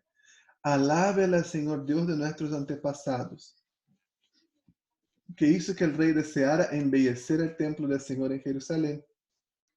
Alábenlo, porque me demostró tal amor inagotable al honrarme delante del rey, sus consejeros y todos sus poderosos nobles. Me sentí alentado, porque la bondadosa mano del Señor mi Dios estuvo sobre mí. Así que reuní a algunos de los líderes de Israel para que regresaran conmigo a Jerusalén. ¿A quién le da la gloria? A Dios. Nos dice, alaben a Dios que me dio la sabiduría y la capacidad para hablar con el rey. Alaben al Señor que me puso en un lugar de honra. Él da el crédito a quien el crédito es debido, y es a Dios. Él no toma nada para... Vemos la humildad de Él. Y Él llamó, bueno, no voy a volver solo, voy a volver con gente, y comenzó a llamar a otros sacerdotes y levitas que vinieron con Él, ¿no? Y ahí hay una lista nuevamente de varios sacerdotes y levitas que quisieron volver a Jerusalén con Él. Y para la sorpresa de Esdras no hubo levitas. La tribu escogida por Dios para hacer lo que sirven en el templo, no había gente dispuesta. Los sacerdotes eran los que hacían los sacrificios, los rituales, pero los levitas, ellos hacían, ¿no? Traían agua a los lavacros, ellos nos ayudaban a cuidar del rebaño, a limpiar las cosas, eran los que servían en el templo. Los sacerdotes también eran de la tribu de Leví, ¿no? Pero los levitas no eran descendientes directos de Aarón. No había ninguno dispuesto. Era esencial que hubiese gente dispuesta. A veces nosotros vemos tantas cosas que hay que hacer, ¿no? Y gente dispuesta para hacerlo. Cuando necesitamos a alguien para dar clase a los niños, a la escuelita dominical, a los cultos. Ay, que a mí no me gustan las niñas. Ay, que yo soy de otro ministerio. ¿Y cuál es tu ministerio? Vamos a ir a dar sopa a la gente, llevar comida a la gente que vive en la calle. Ay, es que no me gusta no, ese no es mi ministerio. Vamos necesitamos gente para limpiar los baños de la iglesia. No, ese no es mi ministerio. Y siempre está ahí haciéndose el lindo, haciéndose el difícil. Dios necesita gente dispuesta. No hubiera levitas que quisieron volver, prefirieron su comodidad. Y Esdras fue y habló con la gente y levantaron levitas. Era esencial. Y comenzaron la preparación para el viaje. En el 8 del 21 al 23. Y mira qué lindo.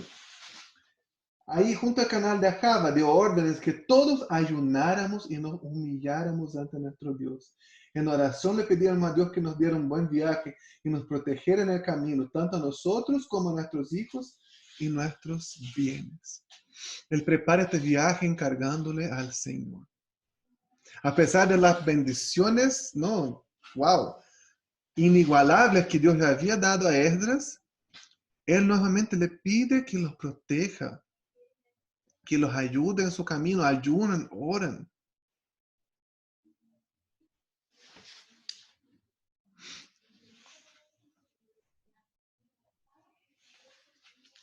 Y cuando ellos llegaron bien, en el 31 y 32, llegamos a salvo a Jerusalén, donde descansamos 3 días. Al cuarto día de nuestra llegada, la plata, el oro, los demás objetos fueron pesados en el templo.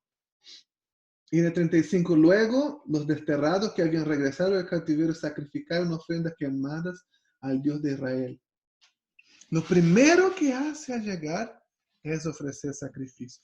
Imagínense, es un hombre, es descendiente directo de Aarón, es un sacerdote, alguien que había estudiado la ley, había obedecido, enseñado. Probablemente nunca había estado en Jerusalén. Él quizás siempre quiso ir ahí. Allá está el templo. Nosotros vamos con sacerdotes, con ofrenda. Vamos a hacer, tenía esas expectativas tan grandes. Él llega de un viaje peligroso, cansador, de 4 meses. Descansa, hacen las ofrendas del Señor. Está ahí feliz. Esperaba que Jerusalén iba a ser el mejor lugar de la tierra. Y llega el capítulo 9. Una vez realizadas esas cosas, los líderes judíos vinieron a verme y dijeron: muchos del pueblo de Israel e incluso algunos sacerdotes y levitas no se han mantenido separados de los otros pueblos que viven en esta tierra. Han adoptado las prácticas detestables de los cananeos, los hititas, los fereceos, los jebuseos, los amonitas, los moabitas, los egipcios y los amorreos. Esdras, yo me imagino Esdras con una expectativa. Él llegó a Jerusalén, el lugar, vio la mano poderosa de Dios, el favor de Dios, y él llega, hace su sacrificio. ¿Cuál es la primera noticia? Los líderes, los sacerdotes y los levitas se han casado con mujeres de otras naciones. Él imaginaba, no sé, su expectativa, la gente adorar, y él llega a tener una desilusión tremenda. ¿Ya tuviste una desilusión? Tenía una expectativa tan grande y llega el momento. ¿Cómo te sentiste? ¿Cómo reaccionaste? Muchas veces nosotros reaccionamos con enojo ante la desilusión, ¿cierto? Cuando tú tienes una desilusión, ¿qué es lo que hablas a Dios? Señor, pero yo, ¿por qué? Y yo te estoy sirviendo, y yo estoy haciendo eso, y yo, y bla, y bla, y bla. ¿Cuál es la actitud de Esdras? Dice que rompió sus vestiduras, ¿no? Se sacó el pelo y la barba, eso es una costumbre judía para mostrar duelo, para mostrar luto. Y dice que se sentó todo el día en silencio. Y estuvo en la presencia de Dios de la mañana hasta la tarde en silencio. ¿Hace cuánto tiempo no te sientas en silencio delante de Dios?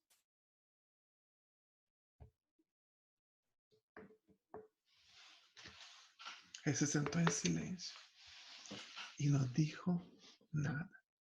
¿Sabe cuál era el problema aquí? Es importante que nosotros entendamos eso, porque si no dicen, ¡ah, divorcio! Y por eso yo le digo que no me gusta mucho la perspectiva que da el video del Proyecto Biblia. Igual explica muchas cosas bien, pero esa perspectiva de que Dios no quería eso del divorcio. ¿Cuál es el problema? El problema no era que ellos se casaron con mujeres extranjeras simplemente. Hay muchos ejemplos en la Biblia de Rahab, era una mujer extranjera, Ruth era una mujer extranjera, y se casaron con judíos y no había problema en eso. La misma ley garantizaba que extranjeros podían convertirse al judaísmo y ser parte del pueblo. Mismo uno de los valientes de David, el que David lo mató para casarse con Betsabé, dice Urías el Eteo.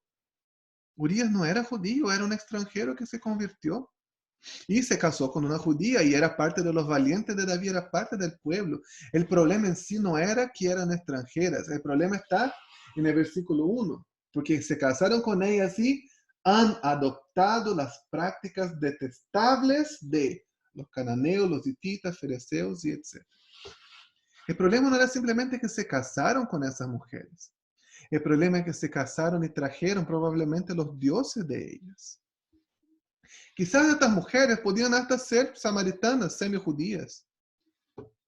Pero el problema eran las prácticas detestables que ellos estaban trayendo de vuelta. Y Esdras en una desesperación se rompe la ropa, es como, no puede ser de nuevo. Por eso es que en el primer lugar fuimos al exilio, por eso es que en el primer lugar fuimos a Babilonia. Y queda todo el día en silencio delante de él. Y hoy día Dios me confrontó con eso. Yo estaba preguntando algunas cosas al Señor hoy día. Y Señor, dame una palabra, háblame, ¿qué es lo que tú quieres decir? Y Dios me habló con eso. Esdras estuvo en silencio. Y bueno, yo dije, a lo mejor tengo que callarme la boca. Y puse una canción ahí de adoración, un instrumental, y quedé en silencio delante de Dios. Sin decir nada, solo exaltando. Pero a veces hablamos tanto. Y dijimos, Señor, no me hable, Señor, no me hable. Pues si no me callo, ¿cómo va a hablar Él, no? Vemos la autoridad que Esdras tenía, ¿no? Recuerda, él estudiar, obedecer y enseñar. Él estuvo en silencio todo el día. Y él no dijo nada. No dijo, judíos miserables, pecadores. No. En la tarde él hace una oración de confesión. Del 5 al 15. Y es tan lindo. Esdras pecó. Esdras se casó con una mujer extranjera. Esdras cometió idolatría. No. Pero él dijo, hemos pecado contra ti. Hemos avergonzado. Ahora tú nos concediste misericordia por un breve momento. Perdónanos. El versículo 9 dice, pues éramos esclavos, pero en su amor inagotable nuestro Dios no nos abandonó en nuestra esclavitud. Por el contrario, hizo que los reyes de Persia nos trataron favorablemente, nos dio nuevas fuerzas para que pudiéramos reconstruir el templo de nuestro Dios y reparar las ruinas. Nos dio una muralla de protección en Judá y en Jerusalén. Él pide perdón en el pueblo, él intercede por el pueblo. Él confiesa. ¿Y alguna vez lo ve él maldiciendo al pueblo? Diciendo detestables, horribles judíos. Ningún solo momento, ni una sola vez lo hace. Y él confiesa. Y en el versículo 10, no, en ningún momento dice que Esdras habla a la gente.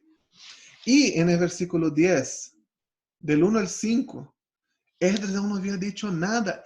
Y el pueblo viene a él voluntariamente y dice, mientras adoraba, excepto confesión, llorando, postrado, rostro en tierra delante del templo de Dios, una gran multitud de Israel, hombres, mujeres y niños, se congregó y lloró amargamente con él. El quebranto de Esdras, su actitud, hizo que la gente se quebrantara, que Dios mismo trajera convicción de pecado a ellos. ¿Cómo actúo yo con la gente? La misma actitud de él hizo que la gente se convenciera de su pecado. Eso me quebrantó tanto mientras yo leía el libro. La gente vino sola y dijo, hemos pecado, y se puso a llorar junto con él. Y veo nuevamente el quebranto. Cómo es poderoso, todos juntos delante de Dios llorando y pidiendo perdón. Y ellos decidieron, Esdras no le dijo, echen a esta mujer. Y le dijo, luego Secanías, hijo de Jehiel, descendiente de Elam, dijo a Esdras, hemos sido infieles a nuestro Dios porque nos hemos casado con mujeres paganas de esta tierra. Pero a pesar de eso, hay esperanza para Israel.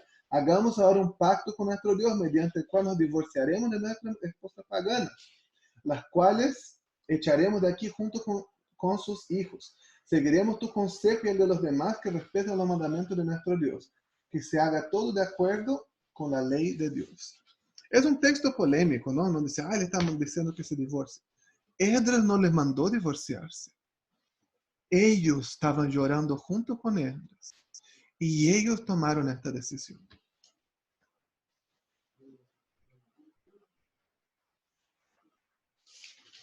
Y finalmente, recién en el 10:10, Esdras habla. Ellos llegaron al acuerdo, ¿no? Que iba a proclamarse que en 3 días tenían que volver, estar delante de Dios. Y dice que esa asamblea tuvo lugar el 19 de diciembre. Y todos temblaban delante de Dios y estaba lloviendo. Yo imagino eso como una película de terror, ¿no? 19 de diciembre, eso es en el hemisferio norte. Jerusalén es una ciudad montañosa, está en el alto de un cerro. En Jerusalén hay nieve a veces. Imagínense, el 19 de diciembre, ¿no? El pleno invierno es para como nosotros, esta fecha más o menos ahora, en junio, justo cuando se cambia entre el otoño y el invierno. Y estaba lloviendo. Imagina el frío que hacía. Esdras ahí hablando delante del pueblo, y ellos temblando de temor de Dios, del frío. Y estaban ahí porque tenían, la actitud de Esdras provocó tanto quebranto en su corazón que ellos estaban ahí. Y él dice, confiesen ahora su pecado al Señor y hagan lo que Dios exige. Apártense de los habitantes de esa tierra y sepárense de esas mujeres paganas. Y ellos aceptaron. Y nosotros leemos ahí que estuvieron ahí, ¿no? Y en el 10:17, para el 27 de marzo, ya habían terminado de resolver los casos. No fue algo que se hizo a la ligera, como que ya, mujeres extranjeras, váyanse. Demoró 3 meses, dice que cada caso fue evaluado particularmente. No dice eso claramente en el texto, pero yo deduzco que quizá ellos dijeron, no dieron oportunidad a la gente que se arrepintiera y a esas mismas mujeres y a los hijos de ellos se quisieron convertirse y obedecer las leyes de Dios. Y los que no quisieron finalmente se fueron. No, el libro de Esdras no especifica cómo hizo, ¿no? A dónde se fueron, a dónde los echaron, o si les compensaron de alguna manera, si les pagaban la pensión o no. No explica eso. Pero muestra que cada caso fue evaluado individualmente. Y yo me imagino que en eso, cada uno de esos casos, yo deduzco por lo que vemos del texto, que se les presentó, se les dio la oportunidad de convertirse al judaísmo, porque ellos podían, el judaísmo no era como extranjeros inmundos, podían convertirse. Y los que finalmente no quisieron se fueron. Y ahí dice, ¿no? Y quienes se habían casado con extranjeros y que echaron a sus mujeres. 17 eran sacerdotes, 6 eran levitas, 1 era un cantor y 84 del resto del pueblo. Y mire que de los líderes, la mayoría de los que hicieron eso eran sacerdotes.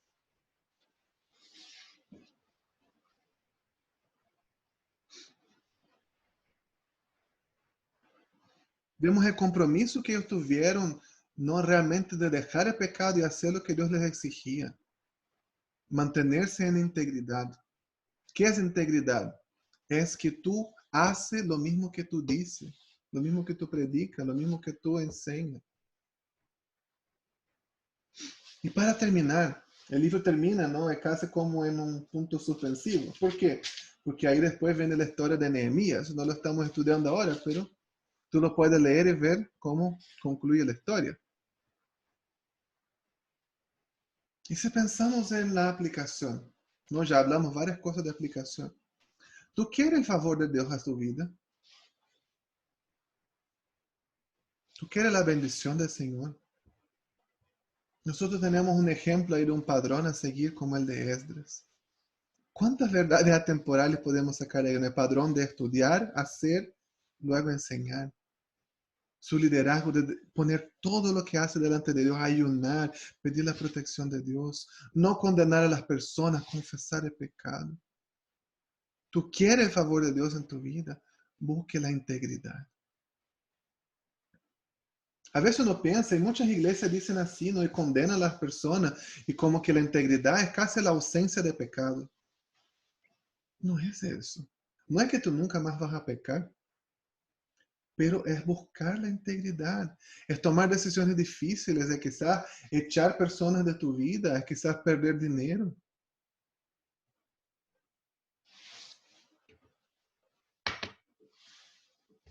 Quizás es invertir en cosas heavy, pero busca la integridad. Ellos estaban restaurando a un pueblo que había sido castigado por el pecado y tuvo un costo muy alto. ¿Estás dispuesto a pagar este precio? Pregunta a Dios, ¿qué es lo que tú tienes que estudiar? ¿Qué es lo que tú tienes que leer más? ¿Qué área de tu vida tienes que fortalecer? Que te ayude a cómo llevar a cabo, a cómo cumplir esas cosas en tu vida. Permita que Él te transforme. Permita que Él te ayude a la integridad. Recuerda, el primer libro que vimos, Gálatas, no es solo, es a través de la gracia, no es a través de una ley. Cuando intentamos justificarnos por la ley, fracasamos. Pide a Dios. ¿Cómo manejar situaciones en que yo soy responsable por el pecado? Busquemos actitud como las de Esdras. ¿Cuánto estás dispuesto a hacer, a pagar, a invertir por la integridad, por tu relación con Dios?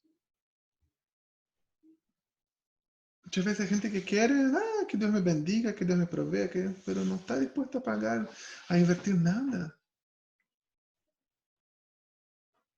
Si yo quiero ganar un maratón, ¿qué es lo que yo voy a hacer? ¿Comer hamburguesas, sushi, papa frita todos los días? No. Yo quiero tener la bendición de Dios. Yo quiero servirlo. Yo quiero hacer su voluntad. Yo tengo que buscar integridad. Yo tengo que buscar las cosas de Dios. ¿Y cuánto estás dispuesto a pagar por eso? ¿Estás dispuesto a renunciar a horas de sueño? ¿Estás dispuesto a cortar relaciones que no son sanas? ¿Estás dispuesto a invertir de tu dinero? ¿A cambiar hábitos? ¿Cuánto estás dispuesto a pagar? Tenemos que invertir en nuestra relación con Dios. El templo, los sacrificios representan nuestra relación con Dios. ¿Y cómo estás tú ahora?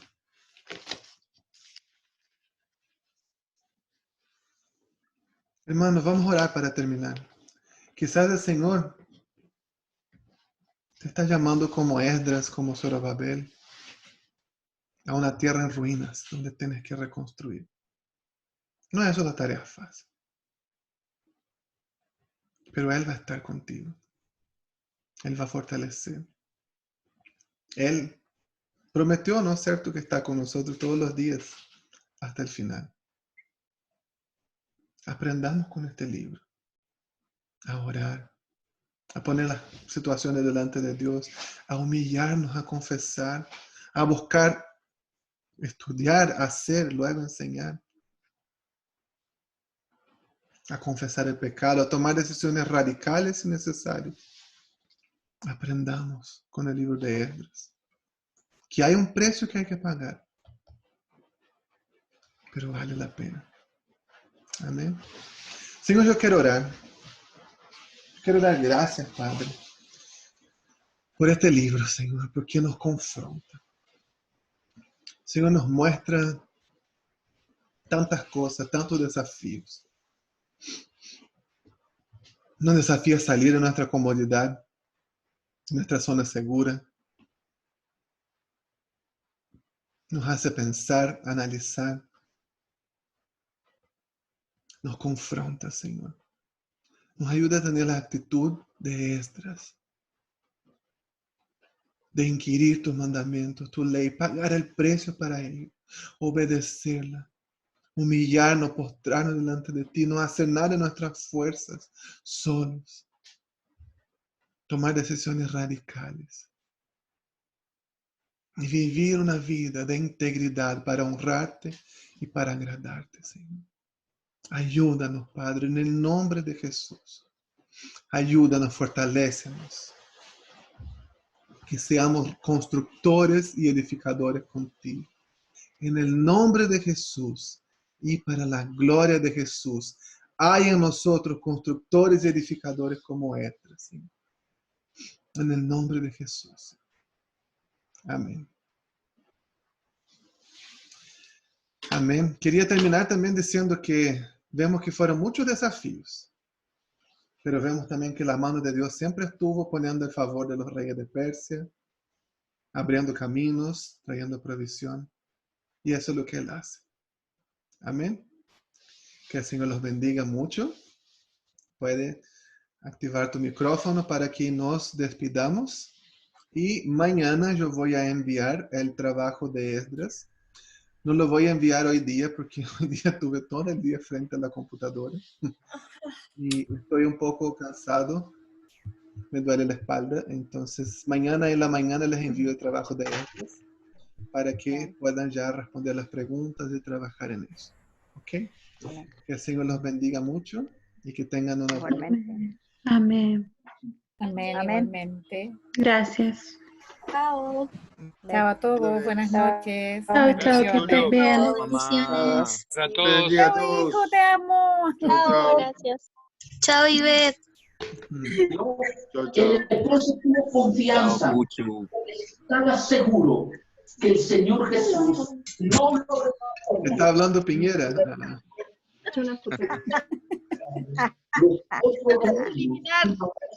Chao, Cuchito.